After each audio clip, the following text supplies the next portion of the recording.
किसानों के मसीहा कहे जाने वाले सर छोटू राम की आज 9 जनवरी को पुण्यतिथि है। ब्रिटिश राज के दौरान भारत के किसानों की समस्याओं के निराकरण के लिए अंग्रेजों से भिड़ जाने वाले छोटू राम किसानों के बीच किसी देवता की तरह पूजे जाते हैं।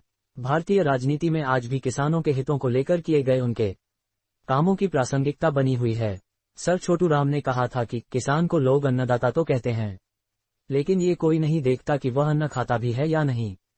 जो कमाता है वही भूखा रहे, ये दुनिया का सबसे बड़ा आश्चर्य है। सर छोटू राम को दीनबंधु के नाम से भी जाना जाता है।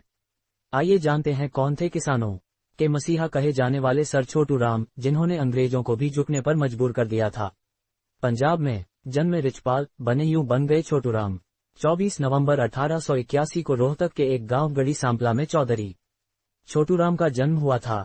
परिजनों ने उनका नाम रिचपाल रखा था, लेकिन घर में सबसे छोटे होने की वजह से सब उन्हें छोटू राम पुकारते थे। प्राथमिक स्कूल में नाम लिखाने के दौरान उनका यही नाम लिख दिया गया, जो आगे चलकर भी छोटू राम ही रहा। 11 साल की उम्र ही उनकी शादी ज्ञानो देवी से कर दी गई। छोटू राम आगे भी पढ़ाई करना चाहते थे तो दिल्ली के एक ईसाई स्कूल में एडमिशन ले लिया।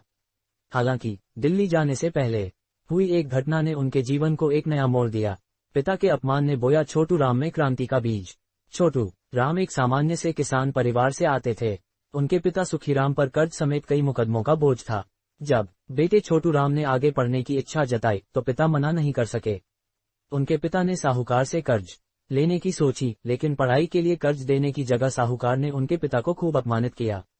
पिता के इस अपमान ने बालक छोटू राम के मन में क्रांति और विद्रोह के बीज बो दिए।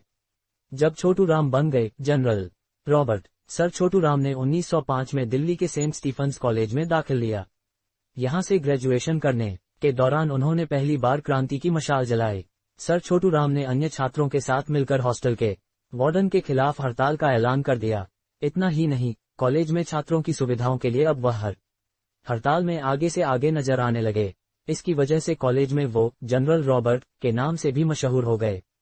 1910 में उन्होंने आगरा कॉलेज से LLB की डिग्री हासिल की थी। समाज सुधारक के तौर पर मिली पहचान। सर छोटू राम ने जाट आर्य वैदिक संस्कृत हाई स्कूल खुलवाया। कहा जाता है कि अपनी आमदनी का एक बड़ा हिस्सा वो इस स्कूल में दान किया करते थे।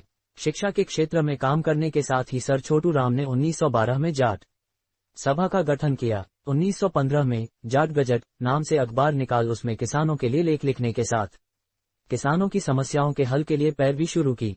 इतना ही नहीं, प्रथम विश्व युद्ध के समय उन्होंने रोहतक से 22,000 से ज्यादा सैनिकों को सेना में भर्ती होने के लिए प्रेरित किया। कांग्रेस में शामिल हुए, फिर बनाई खुद की पार्टी।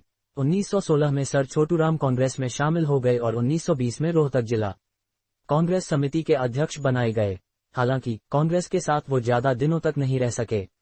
दरअसल महात्मा गांधी के असहयोग आंदोलन में किसानों की अनदेखी छोटू राम को मंजूर नहीं थी। उन्होंने सर फजले हुसैन और सर सिकंदर हयात खान के साथ मिलकर जमींदारा पार्टी बनाई, जो बाद में यूनियनिस्ट पार्टी हो गई। हिंदू मुस्लिम सभी समुदायों में थी गहरी पकड़। 1937 के पंजाब के प्रांतीय चुनाव में सर छोटू राम की पार्टी ने 175 में से 99 सीट पर जीत हासिल की। छोटू राम की हिंदू मुस्लिम समुदाय में गहरी पैठ थी और उन्हें जमींदारों का भी समर्थन प्राप्त था।